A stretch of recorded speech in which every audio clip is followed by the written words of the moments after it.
700 Marines and 4,000 National Guard troops now in the city of Los Angeles. So what is the role of federal forces cooperating with local law enforcement on the ground? To discuss, we're joined by Bobby Chacon, retired FBI agent, as well as an attorney. Bobby Chacon, thank you so much for joining.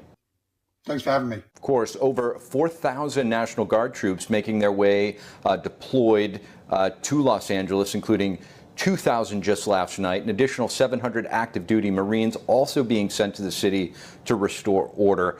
Given that the Insurrection Act has not yet been enacted, what is the legal scope of the National Guard's role in this current phase or situation, if you will?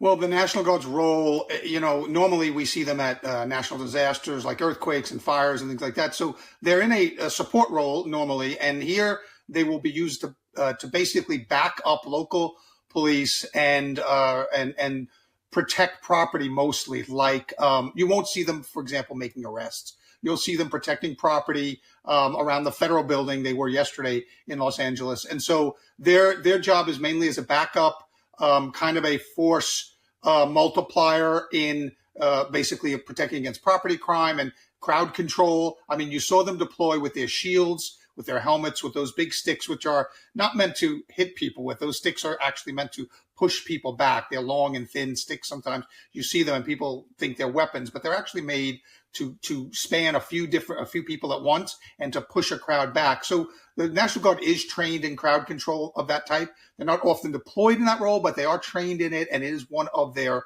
delineated roles. Bobby, how do the federal forces as well as local law enforcement coordinate amongst each other on the ground? What are their respective roles in handling these protesters? And how much is just the sheer presence of, say, a National Guard acting as a deterrent? Well, Steve, I mean, that's exactly the point. I mean, I think that when people see, isn't this overkill? Isn't this too much? Like, that's the point. It's to deploy such an overwhelming force that it deters people from acting. When there's a fair fight, people tend to get more engaged. When they see a force of this magnitude, they tend to be deterred from doing too much more. And I think that's the hope. I think that's the reason that they're deploying what looks like, this overwhelming force. And I think that that's exactly the point, is to maybe deter people from thinking like, you're not going to overwhelm us. You're not going to outnumber us. We are going to bring whatever forces need to be brought to keep calm and keep, civil society in a peaceful manner. The FBI has now identified the man that was caught on camera throwing bricks at the Border Patrol and law enforcement vehicles as they were driving by. I'm sure everybody's seen that by now, saying that he's actually going to be entered into the FBI's most wanted list. What message is this sending, and do you think this will have an effect in deterring other people who might be thinking about getting involved?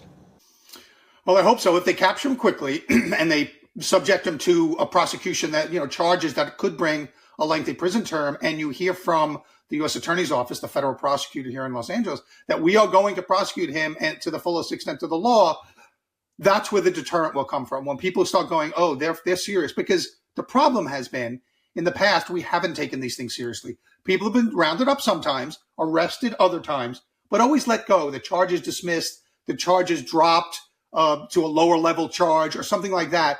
And so the government has never really held people to account for this type of behavior, even when they were arrested. And so I think that the deterrent effect can take place if they show a willingness to really prosecute these people and really subject them to significant prison time.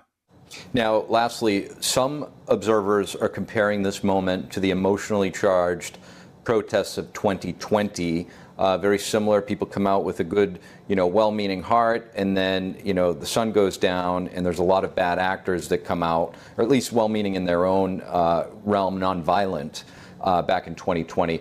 What are the key parallels and differences between then and now? Well, the key parallels are that, you have a well-meaning protest that is erupting into a violent riot. And the other parallel is they may not be the same people. The protesters are one set of people. The rioters are another set of people. And so I think it would behoove local leaders to kind of separate those populations out Bring in the protesters with the real issues and give them a voice, not standing in the street, but maybe standing next to Mayor Bass, in a stadium or an arena, and give the real protesters the right to protest their issues so we can hear that. They get drowned out in the street by these rioters who are sometimes paid for, they're brought in, they're financed by other people, they're Antifa or they're paid rioters. And so if you can separate those two populations, and the local leadership here, the mayor and the governor should be working on this, give those people the voice. It's really a fascinating point, Bob. You see President Trump taking his issues to his rallies. I'm sure right now, with temperatures so high, if Governor Newsom wanted to, he could fill a stadium with all those folks and get some serious airtime. He absolutely could. Instead, he's using it to kind of maybe fashion his 2028 run, and simply standing up to Trump is the political strategy here, instead of looking at what's really happening in your community, which is people have a legitimate concern. And why aren't the local leaders addressing those concerns? Why is it this, we're going to stand up to Trump is your political strategy? That's fine, but admit it. And you're not really taking care of the people in your community that have these issues.